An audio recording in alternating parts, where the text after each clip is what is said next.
There were a couple of quotes I pulled that kind of popped out to me. So one was the glasses of our intentions. I really like that Marge had said.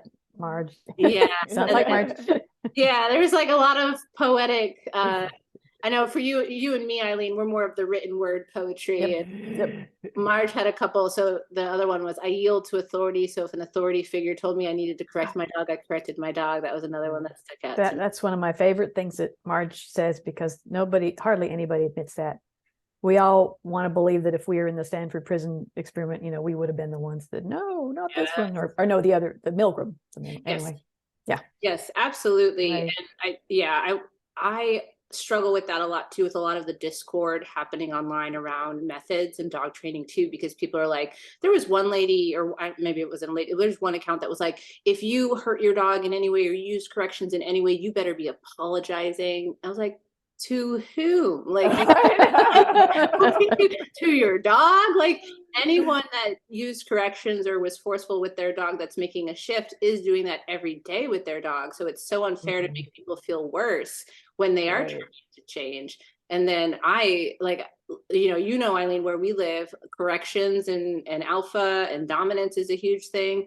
So and there's some people that will do it and they want to and they like it and they have no interest in changing. But I see a different group of people, a very large group of people that didn't know any different or weren't sure how to get that information. Yes. And and even with me and my miniature schnauzer, I was like, I gotta be in charge and I gotta show him I'm the boss. And I still have to be careful because I will lose my patience with my dogs even to this day, and I will have big feelings about it. And I have to be careful, like, oops, can I fix that? Or how do I adjust that next time? And trying to get that information as information on symptoms, not them trying to defy me or get one on me. It's a huge mental shift that does not happen overnight at all. Yeah. I mean, I remember days with one of my crossover dogs that after I'm a crossover trainer. So one of the crossover dogs, things that I did to him, once I learned better, I would literally put my head on my pillow and cry for the things that I did to him after I learned. But there comes a point where we have to forgive ourselves and move on. And, when you know better, you do better. Right. But I can't go back and undo what I did when I didn't know better. And I think, especially in our profession, whoever sounds like they know what they're talking about and are very confident, to somebody who has little or no information on the topic, they're going to buy into that. Yeah. I just interviewed another person for the podcast who talked about that, because they started with more, shock, e-collar, and prong and choke. And then she's like, they just had really good marketing and they looked like they were successful and they knew what they were doing. So we did it. And now they've made the transition. But yeah, I want to write more about religion and dog training too. And I have a few essays, because that parallel, and something I've been thinking about a lot, because in my family, I'm one of 8. I come from trauma, severely fundamentalist, very controlling, abusive, cult. And my mom has been on this journey of trying to, change how she's thinking and all this. And some of my siblings seem really cut out for her pound of flesh and it's like, well, she can't keep cutting herself and making herself bleed to fix the past, either. And I think we also have to think about that with clients that come to us and they're like, I've done this, or I'm trying to do different. Like, I'm not going to punish them. I want to talk more about like those pound of fleshes and like how people talk about it online. Like, even accounts that are providing good information, they're like, I'm sorry, I don't understand how anyone could look at this body language and think this is okay. I'm like, you didn't know before you learned either. What are you doing? The curse of knowledge, right? Yeah. Like, once we know it, we can't unlearn it. And it's hard to imagine our learner's state of mind. It's really hard to do. But yeah, I think first and foremost, we have to be inviting and welcoming and accepting of our human learners and meet them where they're at. Yes. Yep. Make space for it. Even if you don't agree with what they've done or what they're doing, how do we gently guide them instead of like bopping him in the face over it. It's Mhm. I get heated about these things. I'm like, Well, I get it. Same, we all do. It's the Yeah. same thing. And when people call for us to be as nice to humans and have the same, planning and shaping of behavior with humans as we do with dogs, it seems silly that people have to say that, but yes. And I do think there's room to discuss on people that are being rude and awful and mean off the bat. They don't deserve kindness or respect, but I do think there are different groups of people to deal with differently. If someone is trying or doesn't know better, that I think that should be dealt with differently than someone who's like openly hostile and trying to attack, like how we deal with dogs, right? Like someone trying to bite you, right? You don't let that happen. But yeah. Or people will confuse how people argue online with how they speak to their clients. And really, that can be two different ways, It's like when you're arguing with peers or people who should be your peers or people you wish you were your peers, any of that, it can be heated. You can argue ideas. You can say this is wrong. And people get all upset because you're not being kind. But that kind of argument is kind, I will argue. But that's not how you talk to a beginner learner, Of course not. Of course not. When you have a face in front of you, it's very different than when you don't see that face, right? Yeah. So when you're watching, I said to a client the other day, I was just kind of watching his what was happening on his face. I was like, well, talk to me. What's going on here? How are you feeling? And I couldn't do that if I didn't see his face and I wasn't in the context of being right there with him. And those are important nuances. We can't have complex conversations, right? In a little Instagram carousel.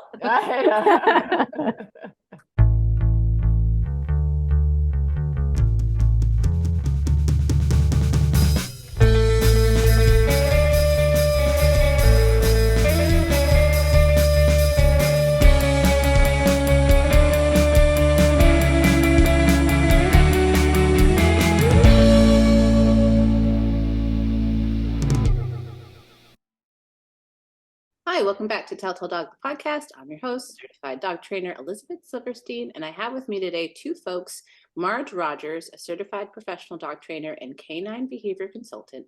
She has thousands of hours teaching owners, dogs, and other canine professionals. And along with Marge, we have Eileen Anderson, who writes about her life with multiple dogs with a focus on describing positive reinforcement-based training to pet owners and beginner trainers. They have co-written the very helpful Puppy Socialization book. And I'm excited to talk to them today. Hi, how are you doing? We're great. Thanks for having us. Yes, Well, thank you. Thanks for being on. And this is round 2. And I just wanted to say on record, thank you for trying again. I had a little tech upset, so we're trying it again. And we're recording it on 2 methods. So hopefully this one will stick. So I have loved the Puppy Socialization book. I have been recommending it to all my clients, even if people don't hire me and they have a puppy, I'm like, get this book. Thank you. Great. So it is a wonderful book. I wanted to kind of start at the beginning with you two. So if I'm reading things right, you have known each other for 10 years. Is that correct? Or I think it was a little bit longer. 2009. Yes, that sounds about right. Yeah. So coming up on like 15 years. Yeah. Not too bad. And how did you both meet? We were introduced by a friend in common. We both used to be on the Yahoo Clicker Solutions group and the Training Levels group, Sue Ailesby's group. And we each had a friend on there who one day said to, I believe it was Marge first, said, you need to talk to Eileen. You guys think about things just the same way. Yeah. And she kind of said the same thing to me. And Marge sent me an email and she was right. Our friend was right. Here we are 15 years later. We grew up together as trainers and writers and chose our paths kind of in coordination with each other, almost very much in support of each other. Yes, through the years, we text every day, we'd email, we'd Zoom together. And then when we were working on the book, we'd be in the document together, but we've actually never met in person, which some people are surprised to find out. But we really developed a relationship and we learned about positive reinforcement training together, and we'd shoot videos. This is what I did. What do you think? And we'd critique each other's videos. And it was such a safe place. Yeah. Like I didn't want to hear all flowery stuff. I wanted to hear how I could get better. And she'd look at it and tell me this. And vice versa. So we were both so passionate about what we were learning, and we wanted like, I wanted to stand on the rooftops and shout it, like, how can I share this information? And I took a path of becoming a trainer and behavior consultant, and Eileen took a path of informing people through her blog. So we each found our own little way to share our joy for what we've learned. So, Nicely put, Marge. yeah, there's an eloquency to Marge that I wish I had. Like, yeah, like I mentioned. Same here. Same here. Yep. Yep. Yep. We vote you the eloquent one. Oh my gosh. Thanks, you guys. Oh, shucks. So puppy socialization actually isn't your first project together. How did you start collaborating on things? Actually, it was puppy socialization, but not this book. Okay. Yeah. Marge is one of the only people in the world who can say, you ought to write a blog about such and such, and it actually happens. And I don't mean that I'm excluding other people or that I'm some kind of a snob, but it's like she knows how my mind works and she knows what'll hook me. A wicked little talent she has. But when she got her puppy Zip, a Portuguese water dog, she started making some videos to share. And when I saw the first video, I said, I have to write a blog post about this. And we ended up doing that either 5 or 6 times. It's called Lessons for My Puppy, and it's available free through our websites. But that's how we started. It's just like she made this great video, and I wanted to tell the world how it was great, what she was doing in there that was so fabulous. And that's how it started. So that is what I like to think of, the spark of passion, right? So I'm sure people come to you all the time, Eileen, and they're like, please write this idea, this book, whatever. And yes. For writers, it's like, well, why don't you do it? Like, why for me? Like, yeah. Not for me. I have so many ideas, but it seems like you two kind of share a brain in a way that if Marge is excited about something, Eileen is also excited about it, which is rare. That's very rare. So, but yes. it's a very cool partnership to have. Oh, absolutely. And she helps me out. I'll be getting a certain question repeatedly from clients or, questions from callers, and I'll say, you know what we need? There's not good information out there on X, Y, or Z. And she'll hop all over that and then save me a little extra work in the meantime. Yeah, so lots of life in that too. So how did you get this book? So out of that, when did that start, when you wrote or put together Lessons from My Puppy? That has to be, well, Zip is 8, he'll be 9 in June, and so probably about 8.5 years ago. Yeah, that sounds right. So it sounds like that was the seeds of the book Puppy Socialization. When did it start to come to fruition? Yes and no. It wasn't. There was a long gap there. When you finish a project, it's like, yeah, we made this nice little book. And socialization is actually not the first lesson.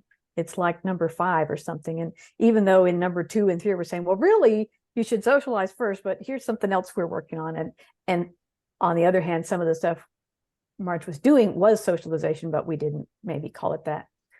But there was a gap there between those 2 projects. And as far as the present book, each of us remembers the other one having the idea for it. I will tell you forever that I will win this argument. It was not my idea. It was Marge's idea.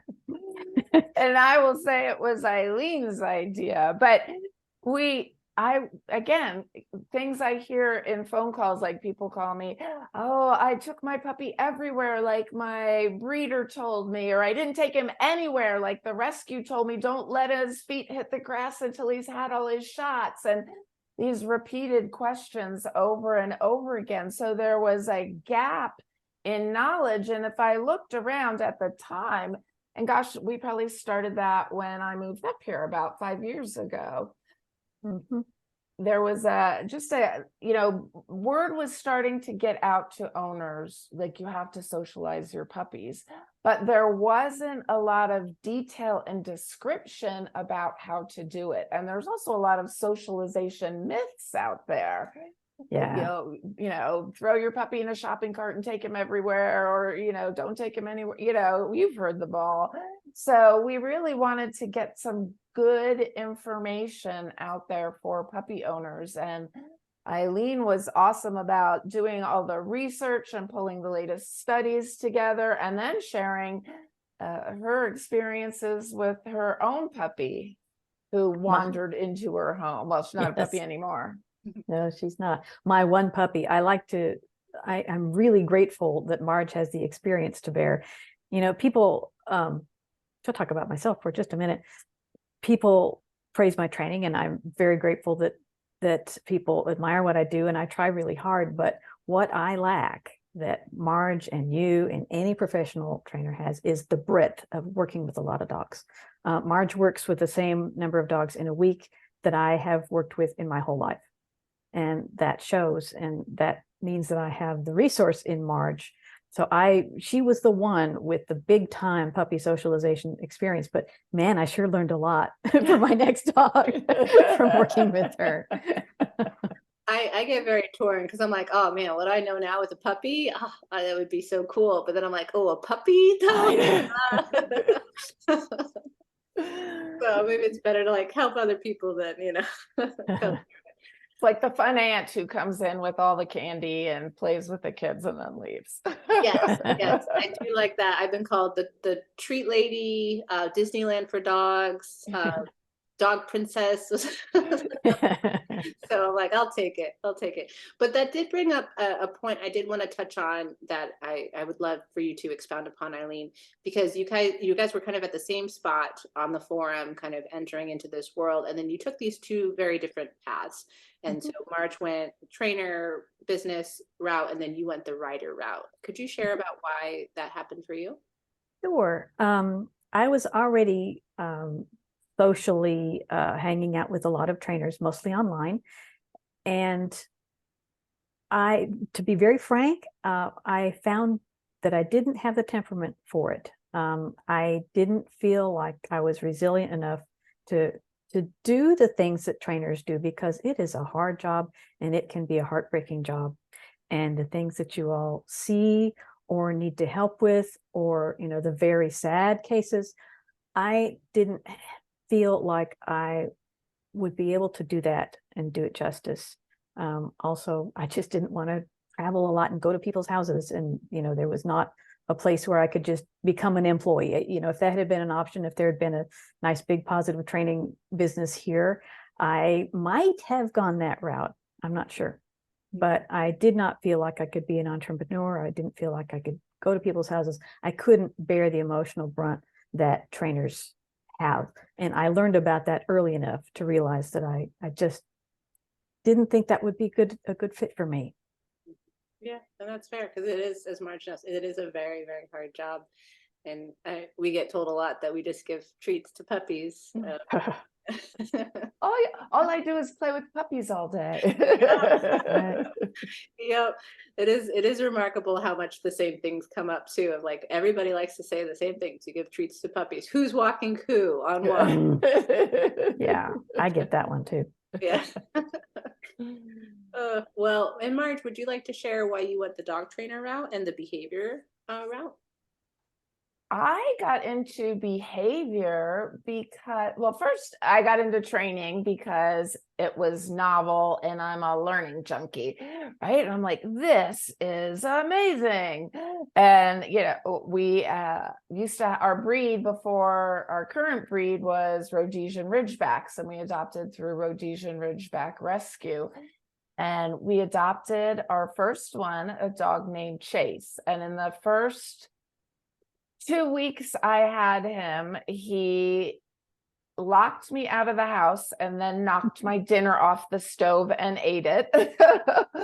He knocked the barrier down in the car and was sitting in the passenger seat, and he was crying and scratching at his crate, and then got his foot stuck in the door, and we had to cut him out with wire cutters. And I'm like, okay, we're going to have to train this dog. And I was always a training junkie before then. I used more traditional training, and years prior to that, I had trained English Mastiffs, and we'd done some obedience competitions. Yes, with English Mastiffs. So I discovered the clicker, and like in no time at all, he had his positions. He was ringing the bell to go outside. I'm like, wow, this is super, super fast. And, I wanted to do competition obedience with him. So I took him to the training club, and they're like, oh, the clicker. Yeah, that's great for tricks, but you can't use that for teaching obedience. And I didn't really understand why. Well, if I can teach him to put his toys away with this thing, why can't I teach him other skills with this thing? So it was just my entry into that. And it was such a fantastic learning time. Somebody just referred to it as the wild, wild west. It was back when Emily Laurel was getting started, and there were, she had her videos online, and I would just teach things to see if I could do it. Like if I wanted to teach my dog to dust the coffee table, what would that look like? Could I make a training plan for that? So it really started with tricks. And then my second and third Rhodesian Ridgebacks that we adopted through rescue were both worried around people. And the things that I learned to do to them at the training club when they were fearful or barking at something actually made them worse. So that's really when the path diverged into learning more about behavior and understanding that. So I think many of us came to training and behavior because we had a dog who the things we were doing weren't working. So we wanted to find a better way. Me too. Well, yeah, thank you for sharing that. And I'm going to shift it back to the book, if that's okay, unless there was anything else that you two wanted to add. Okay. So I did want to point out that it's certainly not an exhaustive book, but it's about as close as you can get of a book. It's incredibly in depth. And I do wanted to point out that dog body language chapter and what made you realize that you needed to start with that part of socialization. Because you also mentioned you didn't start with body language in your lessons from the puppy series either.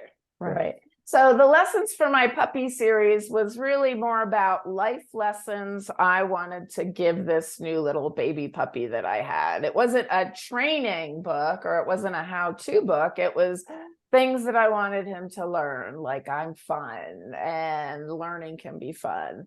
So when we wrote this book, to me, that is one of the pieces that is so undercommunicated to owners when we talk about socialization.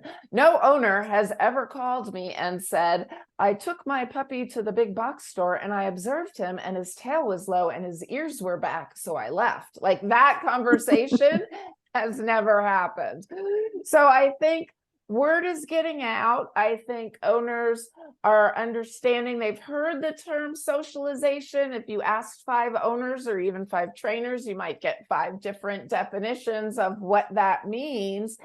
But I never hear owners talking about body language. And in my experience, owners are often surprised when they learn about the more subtle signs of fear and anxiety in dogs. So they can recognize the overt signs. Oh my gosh, that dog looks scared. He's cowering. They can't tell you what about his body is telling them that he's scared, but they get the general impression that a cowering dog is scared. But they often aren't trained about the lip lick, the yawns, the other signals. So if they don't have the body language piece, they can't effectively socialize their puppy because they could be sensitizing him instead of helping him form positive associations with the things he's going to encounter. They could be making him more scared. That is a big thing that comes up in reactivity training too. And I'm sure you've seen this, Marge, where people are like, well, I have to correct him because he's doing something wrong when he's reacting, instead of trying to understand, well, maybe he's scared or he needs space or he's uncomfortable, those sorts of things. And I have a neighbor where I was like, well, what if she's like, well, she's not doing the right thing, so I'm going to pull her away. I was like, well, what if I introduce treats instead? Is that okay with you? And she's like, fine. That dog got so excited to see me and my dogs. And she's like, oh, so we I think we get this human mindset stuck and try to apply that to dogs of like, you do a bad thing happens to you, instead of a bad thing happens, a positive thing happens afterwards, which is big stress that you make in the book, which I think is so beautiful. Thank you. Yeah, that's one of my big things. And I always narrate for owners. So before I even start working with an owner, we sit down and we talk about body language and, you know, the science of how dogs learn and how we change how dogs feel about the things that worry them.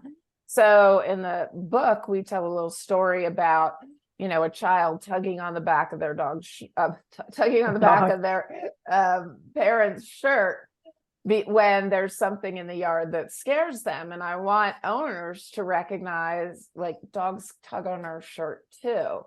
And if we don't listen, that's when they start going, hey, hey, hey, to get our attention. And they get our attention by barking and growling and lunging. So most times it's an expression of worry or fear. And my owners often understand, like, if you were worried or afraid of something and I smacked you across the head or punched you in the arm, that's not going to make you less afraid. So, you know, it'll probably make you feel worse. So they usually understand that will, once they understand it's an expression of fear or worry, then they're usually on board with trying to change how the dog feels about the things that worry him. And I think a lot of people, when they're trying to think of, well, how do I socialize my puppy, they're kind of thinking of the things like dog parks, dog bars, doggy daycare. So I know those things came up too. And it is good to kind of navigate that, because it's not negative associations, right? How would you describe proper puppy socialization? Another topic I think doesn't get enough service to owners is helping them choose the right locations. And I like to think of choosing a location in terms of intensity. We want the lowest intensity version of whatever the experience is, whether it be nail trim or handling or going to a new environment or meeting a new person. So we talk in the book, and we've even expanded on that in an article on our website, puppysocialization.com. You want the lowest intensity version so the puppy can be successful and form positive associations. When we're talking about puppies in their sensitive period for socialization, most owners are bringing them home around 8 weeks of age. And then, so we're talking about 8-ish weeks of age to about 12-ish weeks of age. So the owner hasn't had the puppy that long. Maybe they're not that experienced with puppies. Maybe they're not experienced at reading puppy body language. So I want to start, they don't know if their puppy is bold and sassy yet, or a little bit more of a worrier or a watcher. So rather than, you know, march my puppy into the big box store, I'm going to start in the lowest intensity version of something. And things that affect intensity: time of day. A coffee shop is more likely to be busy at 7 a.m. than maybe 1:30 or 2.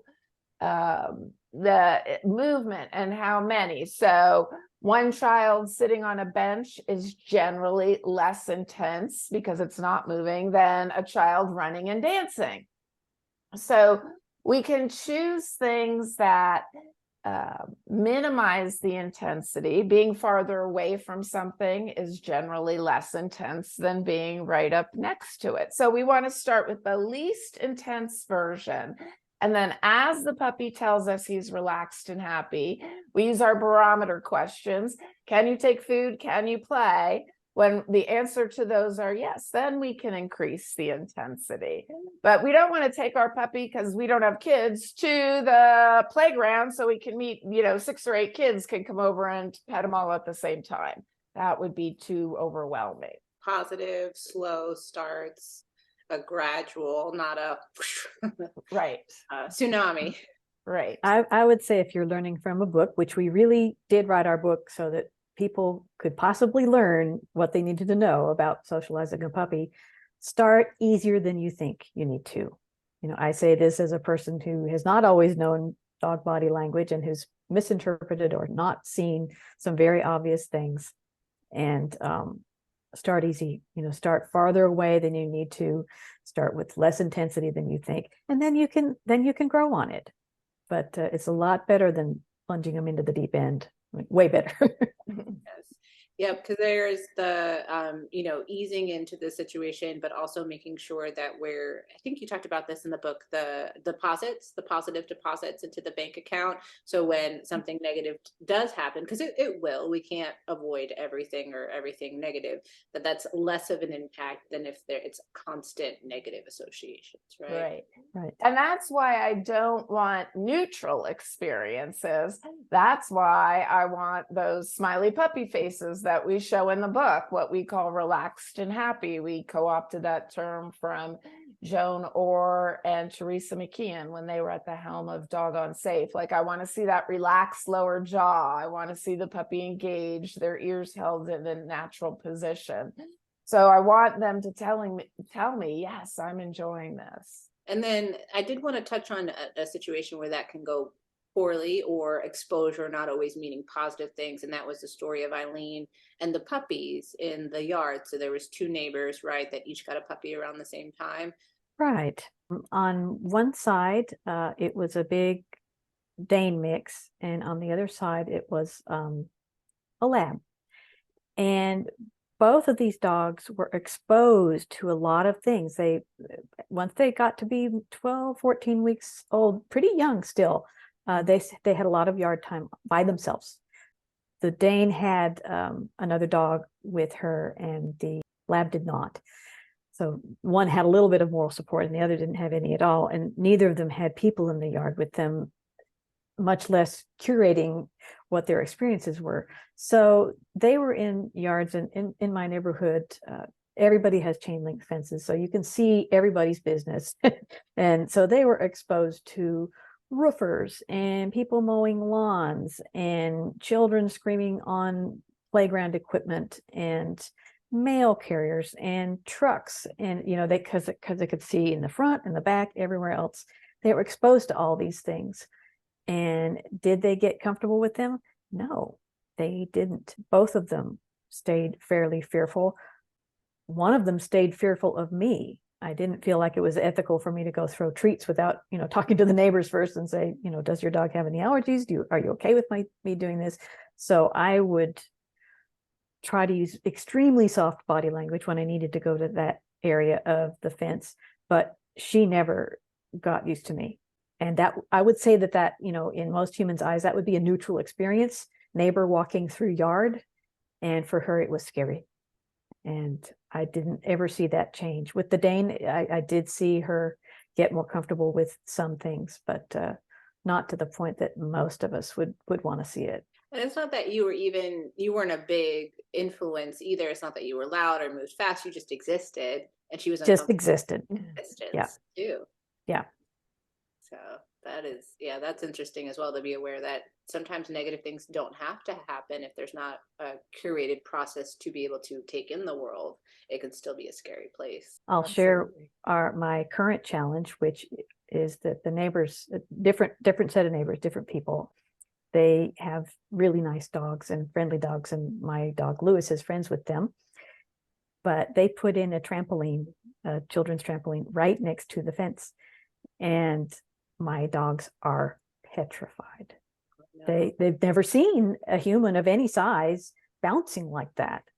And even Lewis, who likes people, who's not scared of people in general, he thinks that's about the scariest thing he's ever seen. So I have the new challenge of how far do we need to get across to the other end of the yard to where we can see movement on the trampoline and start getting him, he's an adult dog now, but we need to do the basic process we've been describing here, which is pair good things with weird things happening in the environment. So that is also interesting, because I get some pushback on people that are like, well, the dog's just listening to you because you have food. It's like, well, we also have to talk about how to use the food, because if you just had food and you weren't pairing it very carefully with just some gentle movement on the trampoline, it wouldn't do anything. And in fact, the dog could be over threshold and terrified and not wanting to take food.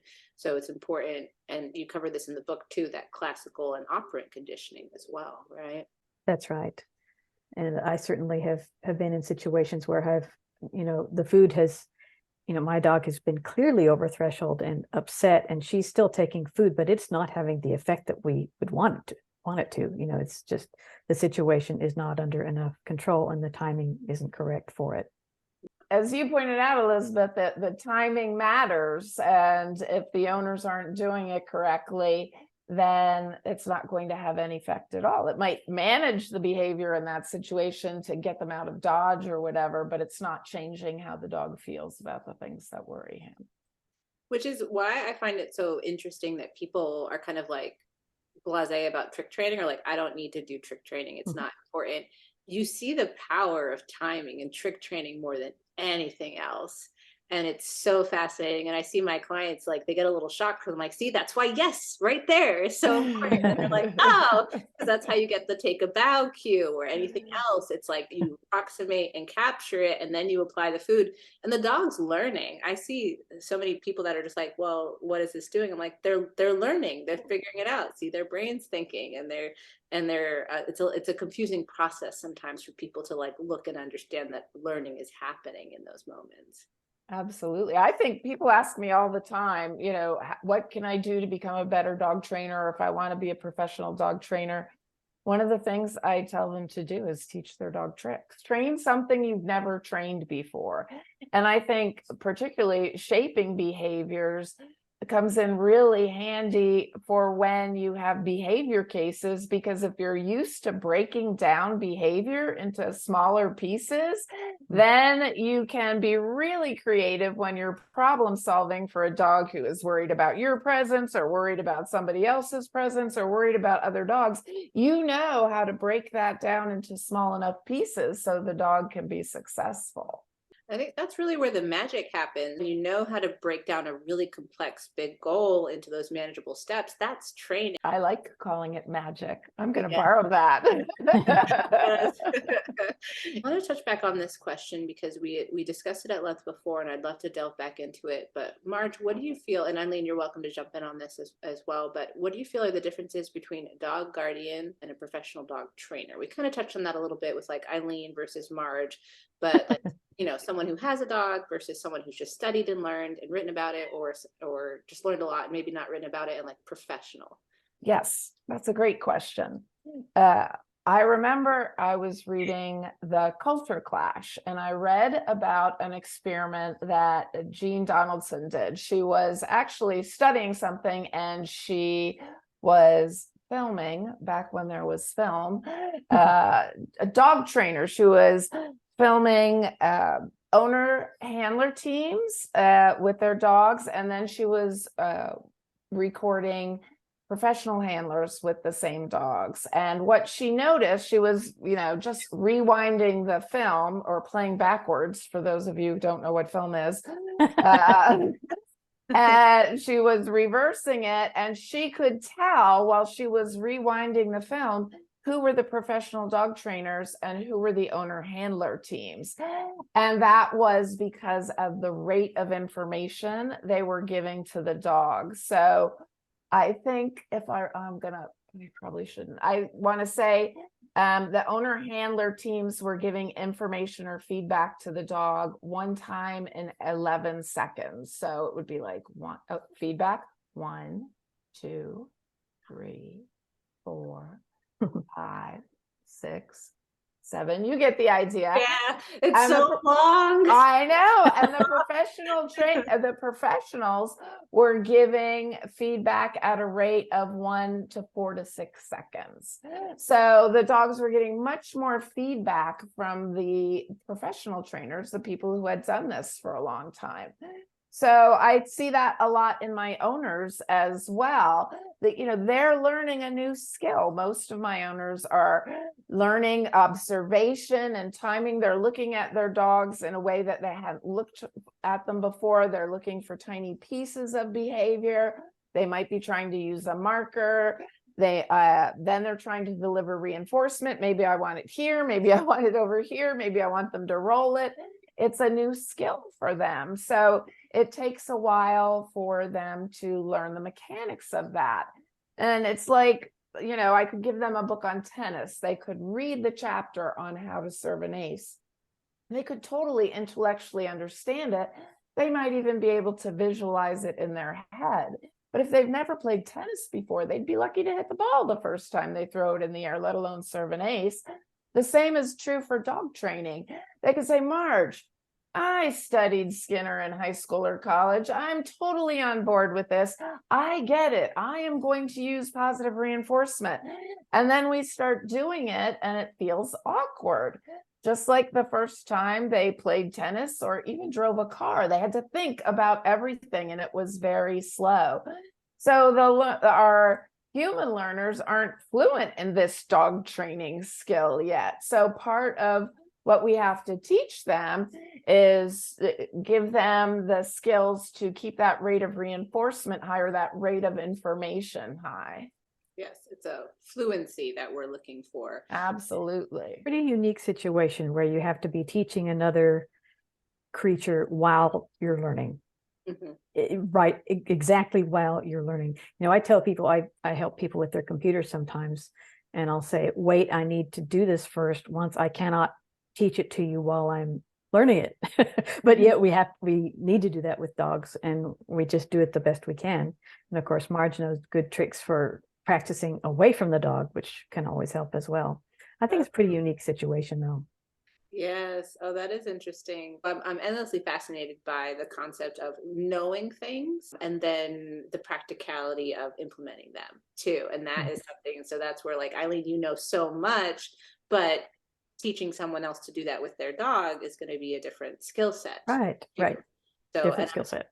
It's important for people to understand when they're going through puppy socialization or they're working with their dog that it's going to be awkward and rough at first. Yeah. We have to practice and then adjust. So if someone just has a good idea, but it doesn't work in practicality, that's okay. Maybe it works for that dog, but not for your dog. I think with the, like, also with the onslaught of information on social media, that gets a little lost sometimes. Really good point. Yes. One of the things we do in the book is suggest owners start practicing their skills with something benign, like a can of soup that we think that the puppy won't be afraid of.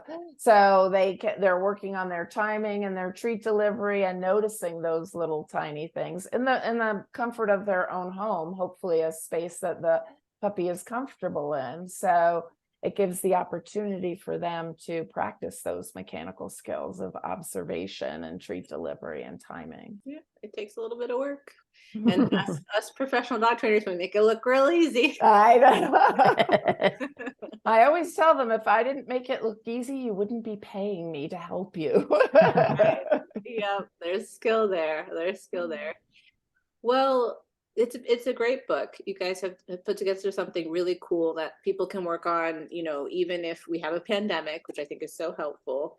What has been the feedback to the book?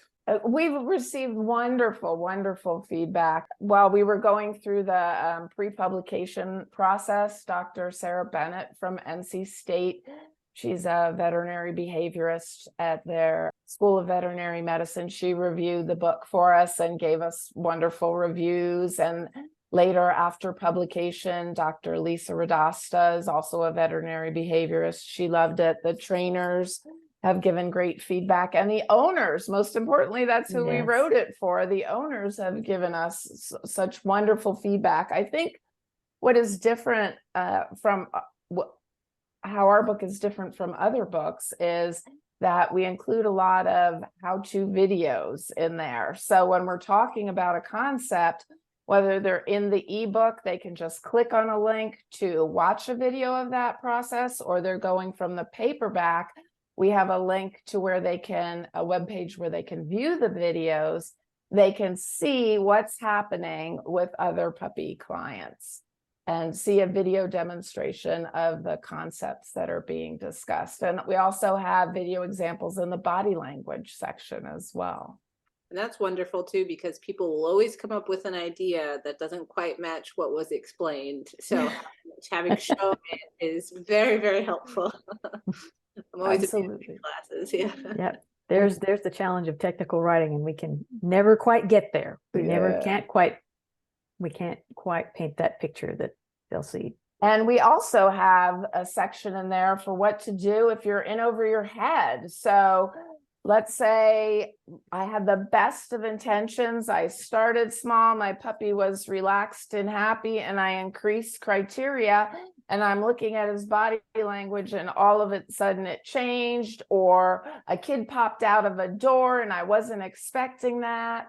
So what to do when all of a sudden you find your puppy is a little bit overwhelmed? So I think that's important for owners as well, because as you mentioned, we can't control the world. We curate to the best of our ability these socialization outings. But I could have picked a really quiet location, and 7 minutes after I got there, a busload of children or geese arrived. I can't plan for that. One of my favorite things in the book is the video, and we talk about it, of Marge working with one of her clients who she has taught to say no to oncoming, well-intended strangers who want to come pet the dog. And this, you read about it a lot everywhere, and it is so hard to go against social mores. It is so, I still have a hard time. I have dogs that I absolutely need to protect from people. And I mean, I can do it with my teeth gritted, but you need practice you need a script. You need to know what to do with your body. You need to know how to protect your dog from that well-meaning person who's reaching out with their hand, or sending their little child ahead with them reaching out with their hand to come see your dog when your dog's not ready for that. And I love the stuff that we have in the book that Marge has created about that. And I think it's one of the most very important things, because I will tell you, as much experience as I have, it's still hard for me. It is very hard. And people have big, strong opinions about that too, of like, well, it's fine. Dogs love me. Mhm. Stuff. It's like, nah, you're not special. Sorry. But yes, I love that you included that, because it is hard, and it is another muscle that has to be worked and practiced. And I've just gotten to the point where I just run away, but I need to practice that more, just like advocating and being able to have more tools is really important.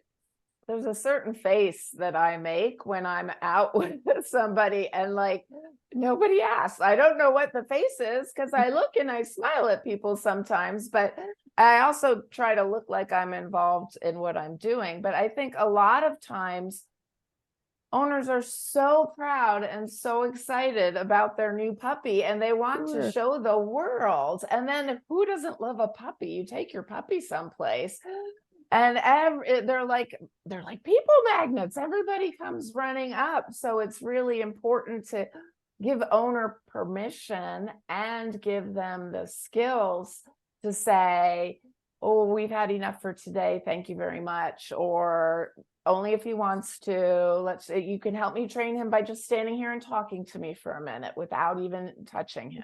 Yes, because some puppies are actually very excited to meet all the people and they love it, but that's not all puppies. And so being aware of that is so important.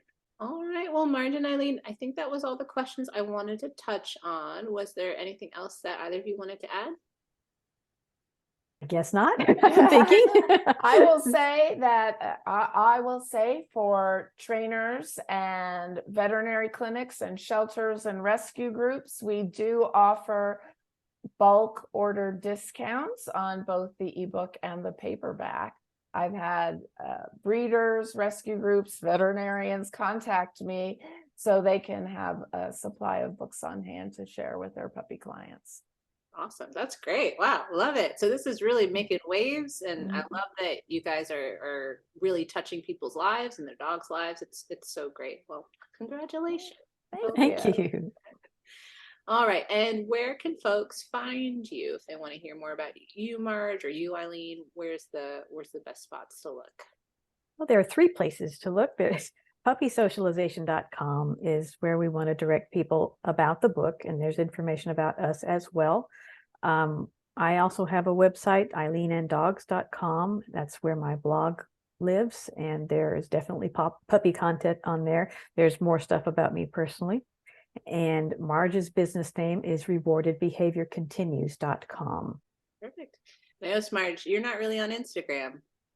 I know I'm there, but I'm trying to work that muscle so I can get more fluent in that behavior. Perfect. I'll make sure you both are tagged and everything. And so I'm going to go ahead and do the sign off. This has been Telltale Dog, the podcast, with your host, Elizabeth Silverstein, certified dog trainer in Central Arkansas, and my guests today, Marge Rogers and Eileen Anderson. Music has been provided by Jim Chiago of 7 Second Chance. Find more of his work on iTunes and Spotify. Stick around after the music for some final advice from Eileen and Marge.